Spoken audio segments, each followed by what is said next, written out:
बिल्ली और चूही की न खत्म होने वाली कहानी जंगल के किनारे एक पुरानी झोपड़ी थी, जहाँ एक छोटी सफेद चूही रहती थी।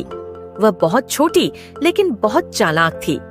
हमेशा अपनी सुरक्षा के लिए नए नए तरीके खोजती रहती थी, लेकिन उसकी सबसे बड़ी परेशानी थी बड़ी, मुलायम काली और सफेद बिल्ली, जो दिन रात उसे पकड़ने की कोशिश में लगी रहती थी।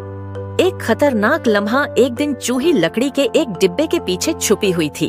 उसकी छोटी छोटी आंखें डर से चमक रही थीं। बाहर बड़ी, मुलायम काली और सफेद बिल्ली बैठी इंतजार कर रही थी। उसके नुकीले पंजे जमीन में धंसे हुए थे और हरी आंखें अपने शिकार पर जमी थीं। बिल्ली जानती थी कि चूही ज्यादा देर तक नहीं छुप सकती। चालाकी का जाल चूही को अचानक एक तरकीब सूझी। वह जमीन पर एकदम बेहोश होकर लेट गई, जैसे कि वह मर चुकी हो। बड़ी, मुलायम काली और सफेद बिल्ली ने अपनी आंखें संकीर्ण करके देखा। वह उलझन में थी, क्योंकि उसे पता था कि मरे हुए शिकार का कोई मजा नहीं होता। आखिरकार बिल्ली ने निराश होकर दूसरी तरफ मुंह मोड़ लिया। मौका मिलते ही भागना बस यही मौका था। चूही बिजली की तरह उछली और भाग निकली। बिल्ली को अपनी गलती का एहसास होते ही वह भी दौड़ पड़ी।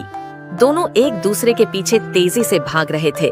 चूही झोपड़ी से निकलकर लंबी घास में छिप गई, लेकिन बड़ी, मुलायम काली और सफेद बिल्ली ने भी उसका पीछा जारी रखा।